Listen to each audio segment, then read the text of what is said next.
estuvimos platicando de algunos principios procesales,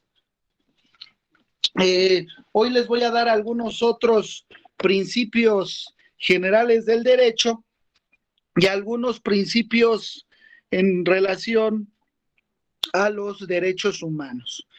En cuestión a esto, ustedes lo voy a ir nombrando en forma de listado.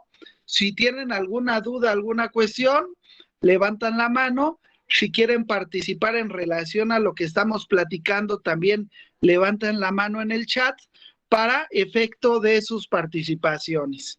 Dentro del principio general del derecho, todos ustedes se acuerdan que son axiomas provenientes justamente de la ética y que no todos son aplicados en rigorismo al derecho del trabajo, por lo que conviene hacer este listado.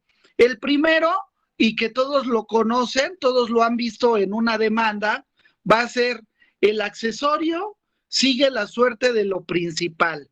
¿Qué quiere decir esto? Alguien que quiera tomar uso de la palabra, ¿qué nos quiere decir esto de el accesorio sigue la suerte de lo principal?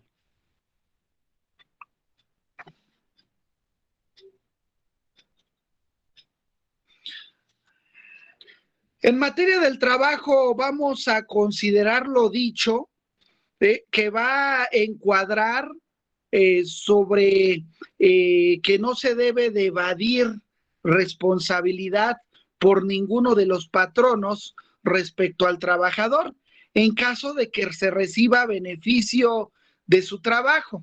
Entonces, el accesorio justamente sigue la suerte de lo principal. Y en este caso, había una figura específica que era la subcontratación, que evadía justamente responsabilidades de un patrón y decía, no, yo te voy a contratar, yo soy otra empresa, y querían evadir esa responsabilidad. En este principio de accesorio que sigue la suerte de lo principal, justamente es eso, que no debe de evadir responsabilidad por ninguno de los patronos respecto al trabajador. Ahora, siguiente principio, nadie debe enriquecerse con daño de otro. ¿A qué se refiere? Que no debe de existir un salario no remunerado o prestaciones ficticias que no compensen el trabajo realizado. Entonces, relativo a ello, siempre debe de existir un salario, siempre debe de existir esas prestaciones para ese trabajo realizado. Ahora, siguiente principio. Nadie debe de ser condenado sin ser oído, ¿sí? Esto, como se escucha, debe de brindarse la oportunidad necesaria a los patrones para defenderse de las prestaciones planteadas por el trabajador. A eso se refiere ese principio. Ahora, siguiente. Si voy muy rápido, también me dicen, ¿eh? Hasta aquí vamos bien, chicos. Lo accesorio sigue la suerte principal. Nadie debe enriquecerse con daño de otro y nadie debe de ser condenado sin ser oído. ¿Cómo vamos aquí? ¿Todo bien? ¿Podemos seguir? Sí, profesor. Ok. Profesor. Ok. Por favor.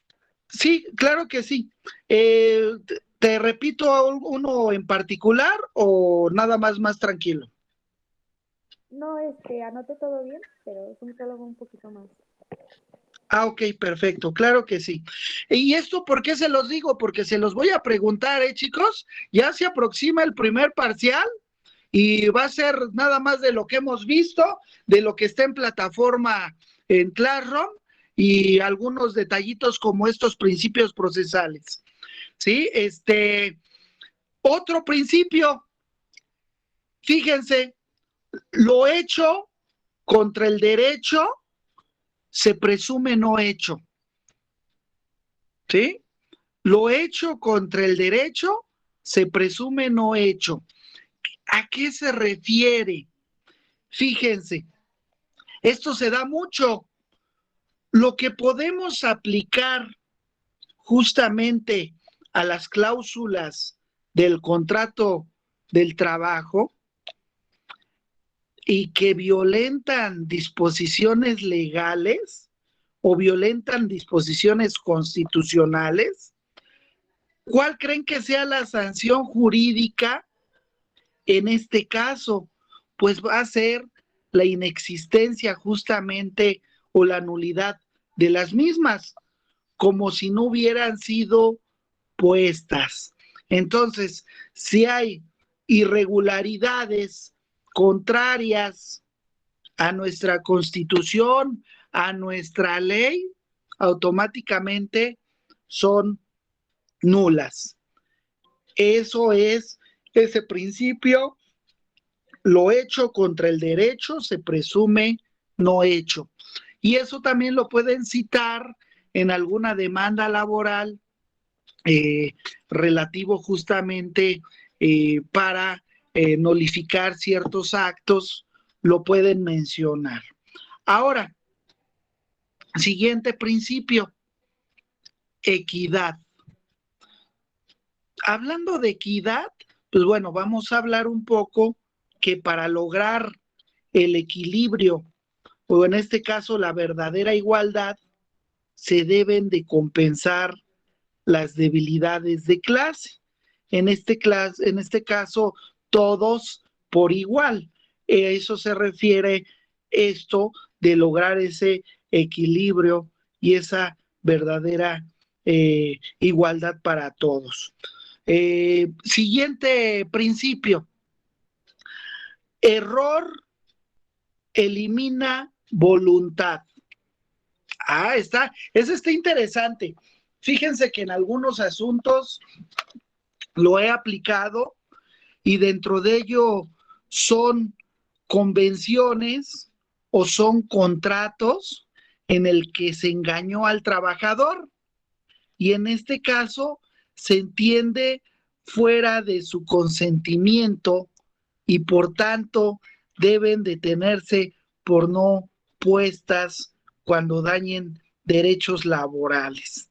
Entonces, relativo a ello, se da mucho que los contratos en el que se engaña al trabajador, pues a fin de cuentas se deja fuera ese consentimiento y deben de tener eh, algún tipo de daño de esos derechos laborales. Entonces, también se expresan en algunas cuestiones. Acuérdense, hay un principio, básicamente, que este es todos los principios que ahorita estoy hablando, chicos, para que quede claro, ¿sí? No todos son aplicables en rigorismo, ¿eh? Lo aclaro. ¿Qué quiere decir?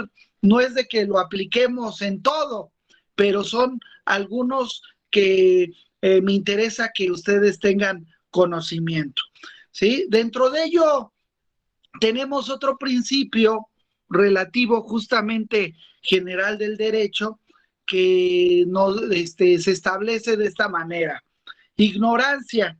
Se presume ignorante del trabajador respecto de las convenciones o las normas jurídicas, justamente eximiéndolo de responsabilidad civil, laboral o administrativa cuando se observe dolo, engaño o mala fe por parte del empleador. Pero ahí también hay otro que dice, ¿no? El desconocimiento de la ley no te exime de la responsabilidad.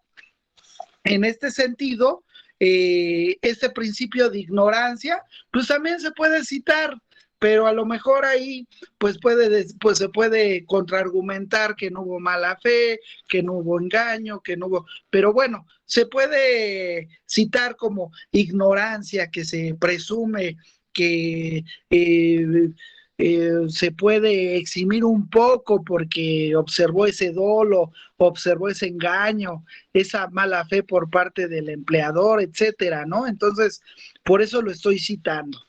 El siguiente principio va a ser que el trabajador puede alegar su propia torpeza. ¿Qué quiere decir? Que los daños culposos causados por el trabajador no eximen al patrón de repararlos. ¿Sí? En este caso, es un principio que a fin de cuentas, acordémonos que en muchos trabajos pues puede haber negligencia del mismo trabajador, pero aún así la responsabilidad directa, independientemente del trabajador, pues siempre va a ser la empresa. Entonces, relativo a ello, pues el patrón también tiene que reparar ciertas cuestiones y es un principio.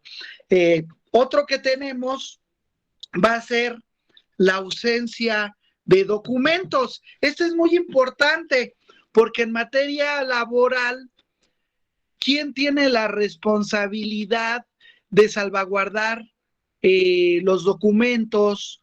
¿Quién tiene la responsabilidad de salvaguardar contratos y todo? Si te lo piden ante el juzgado laboral.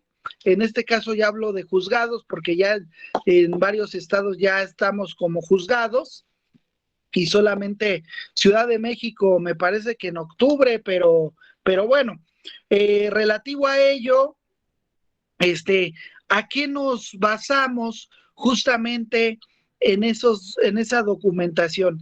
¿Qué pasa si nos mandan llamar ante la autoridad laboral y no tenemos la documentación para ofrecerla en juicio? ¿Qué es lo que pasa? ¿Alguien tiene conocimiento qué es lo que pasa en materia laboral?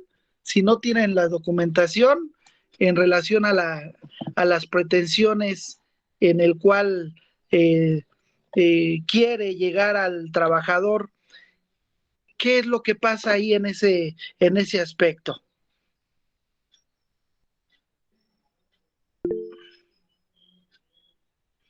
¿Qué podrá pasar? Profesor, ¿podrá ser Sí, que se le tenga que solicitar al patrón porque él tiene la obligación de tener estos documentos como el contrato? así es, perfecto. Estamos en la misma sintonía. La ausencia, fíjense bien, de esos documentos que se presume a favor del trabajador, cuando la ley impone al patrón el deber de resguardar justamente esos documentos y se ve encontrar en mejores condiciones que el trabajador para resguardarlo y no los posee o fueron destruidos, es responsabilidad, como dice su compañero, imputable al patrón y existe justamente la presunción de que lo alegado por el trabajador con base en ellos es cierto. Entonces, si no tengo yo cómo defenderme, pues van a alegar que pues fue cierto todo lo que dice el trabajador. Por eso la importancia de tener las listas de asistencia, de tener las actas administrativas, de tener los contratos, etcétera. Entonces, es muy importante. Ahora, siguiente, en este sentido, principio general, prohibición de lo absurdo. ¿Qué quiere decir esto? Esto es muy sencillo, como se escucha. Si bien existen múltiples suplencias al trabajador, porque recordemos que en materia del trabajo hay una suplencia al trabajador, no así al patrón, ¿eh? Entonces, relativo a ello, no se pueden tomar por cierto los hechos inverosímiles o cómo alegar el trabajo continuo, por ejemplo, que le pregunten al trabajador, bueno, que ponga en su demanda que trabaja las 24 horas, los 365 días del año. Pues obviamente, por cuestiones físicas y de horarios y de legalidad, pues es prácticamente imposible que pueda argumentar algo de esa naturaleza. Entonces, por eso mismo la prohibición de lo absurdo. Entonces, relativo a ello también tenemos otro relativo, que es la verdad sabida. Esa verdad sabida va a ser, fíjense bien, que el juzgador debe resolver según lo probado, no al contrario, y alegando justamente en juicio, sin que deba de ceñirse a formalizar, digamos, hay una valoración de prueba, hay una situación que él debe de resolver eh, con la realidad, no que vayan en contra de lo que ya se presentó, y ni tampoco por las prácticas patronales. En este sentido, y viéndolo así, pues tiene que tomar en cuenta todos los elementos, no ya le di una lana y resuelvo a tu favor, no, se tiene que tomar todos los elementos necesarios, por eso es verdad sabida, y el juzgador está obligado a resolver según lo probado. Entonces, relativo a ello, pregunto, ¿alguien que quiera dar alguna otra aportación de lo que ya mencioné? Vuelvo a repetir, lo accesorio sigue la suerte principal. Nadie debe de enriquecerse con daño de otro. Nadie debe de ser condenado sin ser oído. El hecho contra el derecho se presume no hecho. Equidad, error elimina la voluntad. El trabajador puede alegar su propia torpeza. La ausencia de documentos se presume a favor del trabajador. Prohibición de lo absurdo o verdad sabida. ¿Queda claro todos estos principios? ¿Hay algo que comentar? Pregunto, chicos. Adelante, Leonardo. Una pregunta, profesor. Es que ahorita me surgió una duda así, Sí. con este último de la verdad sabida.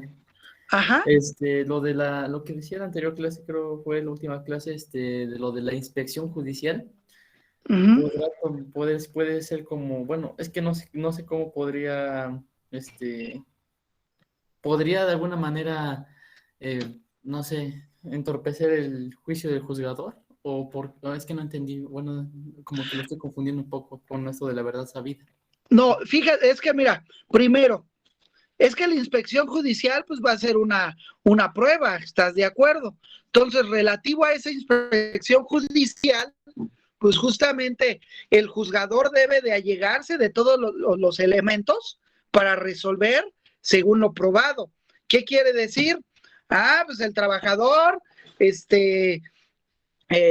entraba a las 7 de la mañana y salía a las 12. Pues, ¿dónde voy a verificar en la inspección que sea verídico eso?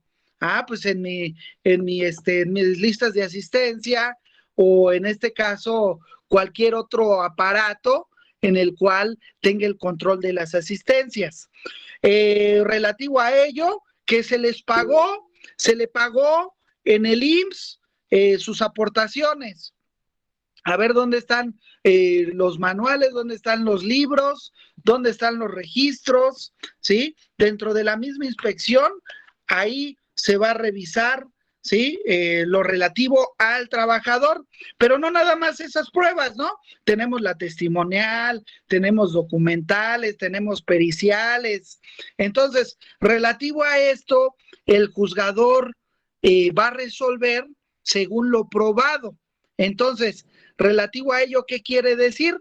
Que no puede resolver a su libre criterio sin determinar las pruebas o sin ver todo lo del expediente para darte tu laudo. ¿sí? O en este caso yo con la nueva reforma, tu sentencia. ¿Por qué? Porque debe de alegar justamente, debe ceñirse de la formalidad procesal, ¿sí? Debe de valorar todas las pruebas que vayan en contra de la realidad y así tampoco a las prácticas de patrones a empleados. ¿Qué quiere decir?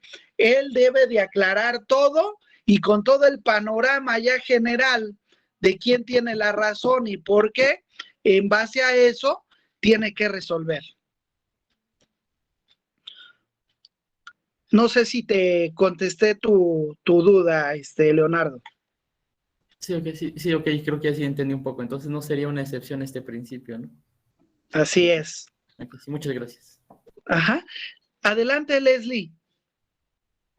Sí, profesor. Aquí también en estos principios entraría lo que es el principio pro operario, que quiere decir que en caso de duda lo que más beneficia al trabajador. Ok, excelente.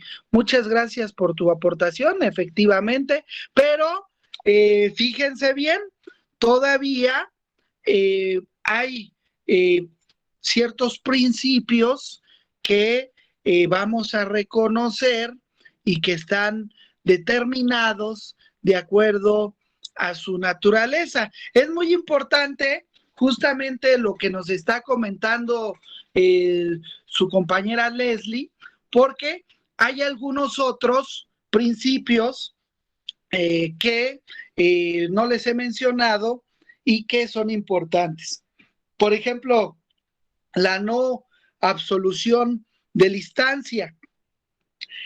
¿Alguien ha escuchado de ese principio? No absolución de la instancia.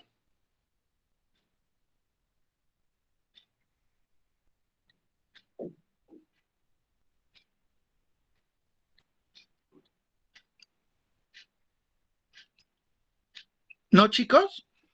¿Quieren que les explique qué es? Relativo a esto, ese principio de no absolución de la instancia se encuentra muy relacionado justamente con el de la aplicación de la ley, pues va a implicar que aún ante la falta total de norma jurídica y de los principios generales del derecho, el juzgador no debe de abstenerse de decir la litis. En este caso, pues sea cuales fueran las pretensiones, las defensas planteadas, debe de resolverlas concediéndolas o negándolas. Es una de las formas entonces que va a adoptar el principio de justicia completa y se encuentra justamente contenido en el artículo 23 constitucional, que por ahí les voy a dejar que le den lectura. Todos los artículos que esté mencionando, le dan lectura en su casa. Artículo 23 constitucional relativo a la no absolución de la instancia. Tenemos otros también así interesantes como las que me mencionó Leslie, que hay otro que es no dos veces por lo mismo. ¿Sí lo han escuchado? En este caso, no sé si han visto en práctica que se repiten dos asuntos con las mismas pretensiones, con las mismas defensas y con los mismos hechos. ¿Han visto algún caso de esa naturaleza? No nada más en materia laboral, en muchos otros. Si hablo de guardia y custodia, también se da de que el mismo expediente está en el juzgado primero y está en el quinto. ¿A qué se refiere justamente en no dos veces por lo mismo? Fíjense bien, está la demanda, están las mismas pretensiones, están las mismas defensas, están los mismos hechos y se ventilan en dos procesos distintos.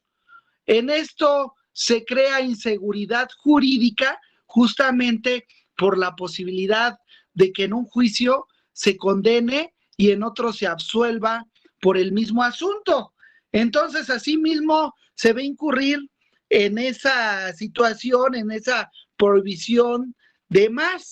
Entonces, esa prohibición de más de 3 instancias, justamente cuando el juicio del trabajo es digamos, unisustancial. En ese sentido, no sé si haya quedado claro esa parte, y se da en muchos casos, y nosotros, pues es un principio que no, que nada más, pues bueno, debe de tener un asunto para que se le dé certeza jurídica. ¿Cómo ven este principio? ¿Qué opinan, chicos?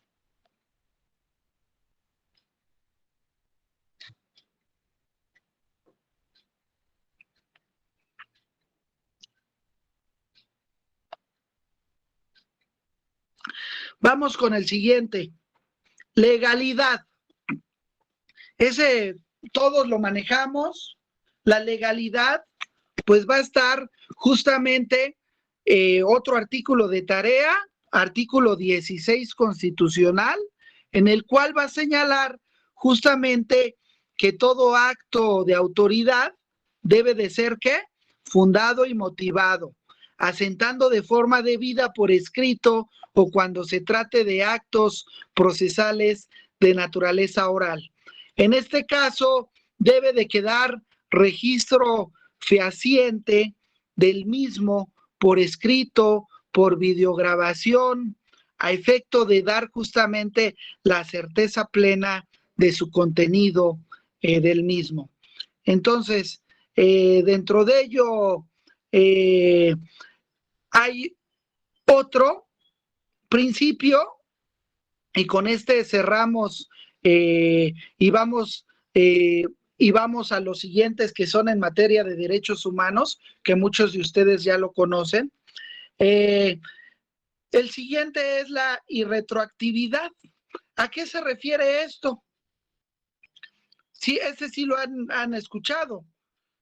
La irretroactividad de la ley en perjuicio. ¿Qué nos quiere decir?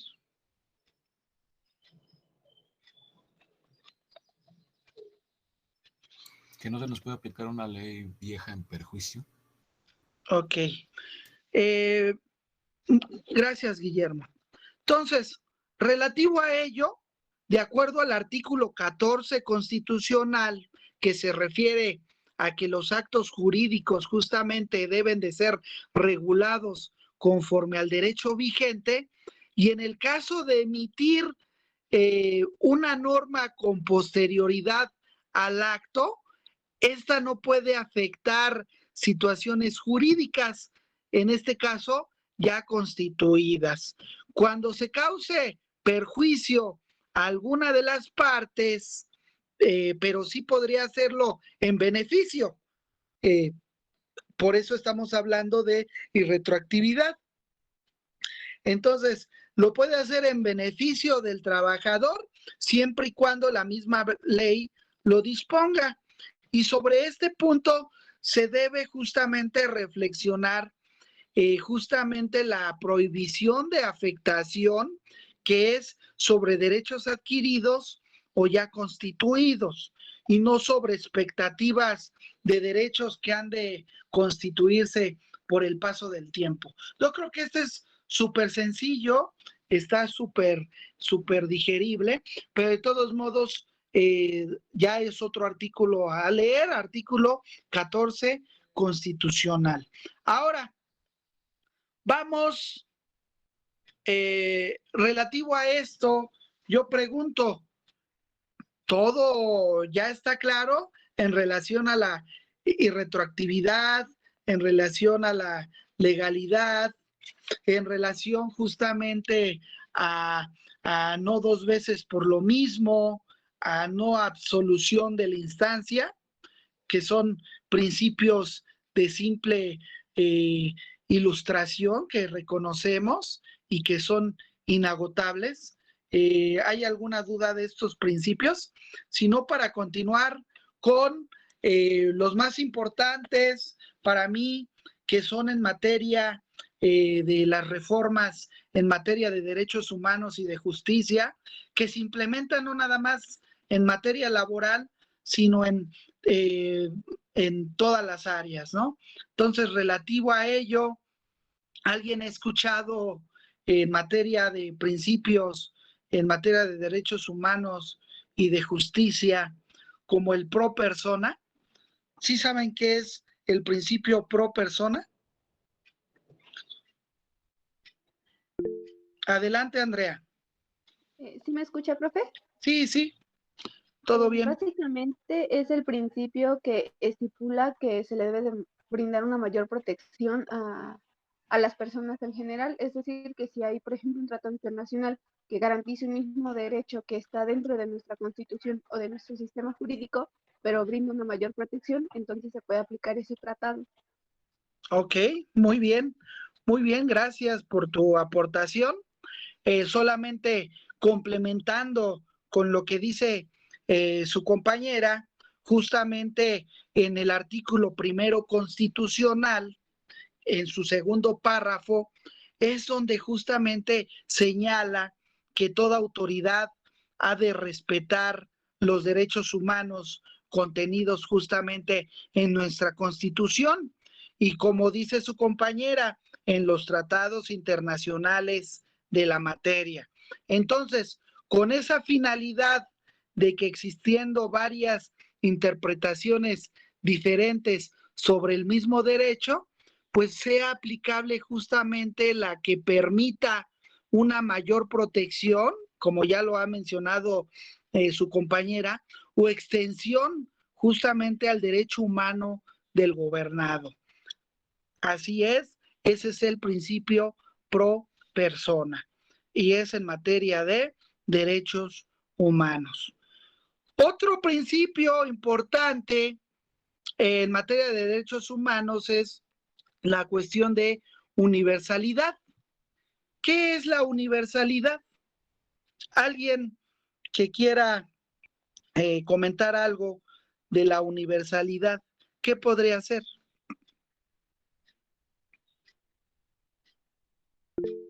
Adelante, Andrea. Este principio quiere decir que son aplicables a todas las personas que se encuentran dentro del territorio mexicano, en nuestro caso, ya que la Constitución brinda una protección a toda persona que esté dentro de nuestro territorio. Perfecto. Así o más claro. Entonces, relativo a ello, ese derechos humanos son de aplicación general a todos los gobernados, sin que pueda existir alguna discriminación en ninguna de sus formas. Y justamente de este principio se derivan otros tantos que imponen a los juzgadores. En este caso, el deber de tomar en consideración las condiciones particulares de las partes en caso concreto. Por ejemplo, la necesidad de juzgar justamente con perspectiva de género, de atención a grupos vulnerables como la vejez o menores de edad o mujeres trabajadoras.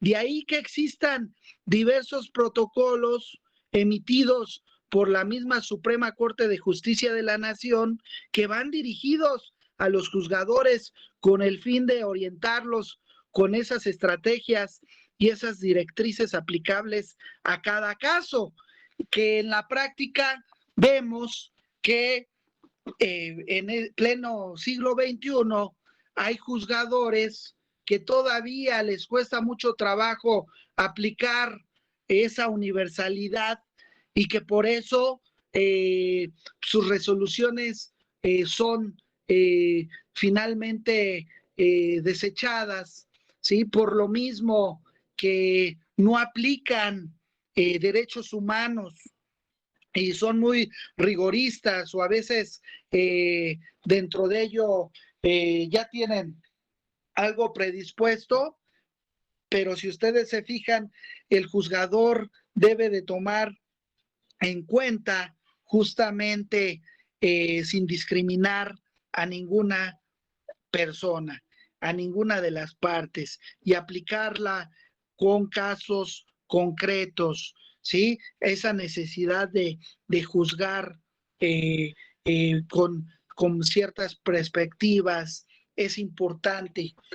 Por eso ustedes, yo sé que de aquí, de cada uno de ustedes, va a haber jueces, va a haber secretarios de acuerdos, van a estar en el Poder Judicial y relativo a ello, pues no se olviden de esta mención de aplicar justamente los derechos humanos dentro de sus resoluciones. Relativo a esto, pues vamos a tener obviamente pues es parte importante dentro del organigrama del Poder Judicial, pero realmente pues toda la responsabilidad general pues va a ser del juez. Y yo sé que de aquí pues va a haber jueces, va a haber magistrados, va a haber ministerios públicos también y en otras áreas que puedan aplicar estos principios. ¿Alguien más que quiera comentar algo de esto que estamos estableciendo de la universalidad? Aparte de su compañera que ya le tomé uso de la palabra.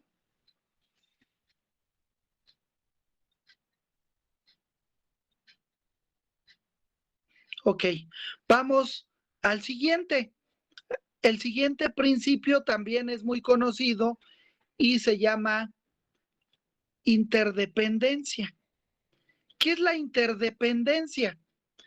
Sostenemos justamente que es imposible el cumplimiento de un derecho humano sin la concurrencia de los demás. Entonces, esa interdependencia va a ser ese axioma que establece la necesidad de la concurrencia de varios derechos humanos para el cumplimiento. En este caso, de uno o en particular, de ahí que se haga la justicia del trabajo y que responda de forma integral a lo planteado por las partes. Ejemplo, para el cumplimiento del derecho del trabajo se debe de cumplir a la vez con el del pleno empleo, con el de la seguridad social, con el de la higiene en el trabajo, con el del salario, con la alimentación suficiente y adecuada, etcétera. Es una serie de mecanismos, ¿sí? Relativo a ello para cumplir con el pleno del empleo. Entonces, relativo a ello, eso es interdependencia. ¿Alguien que quiera hacer algún comentario en relación a esto?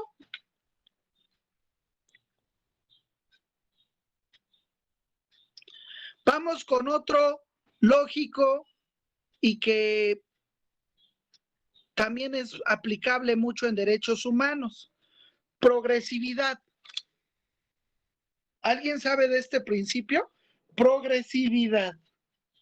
¿A qué se refiere? Adelante, Andrea. A que los derechos humanos siempre pueden ir aumentando, pero no decreciendo. O sea, hace que si existen, ejemplo, 5 derechos humanos hoy, mañana podrían existir 6, pero no podrían existir 4. Exactamente. Muy bien, Andrea.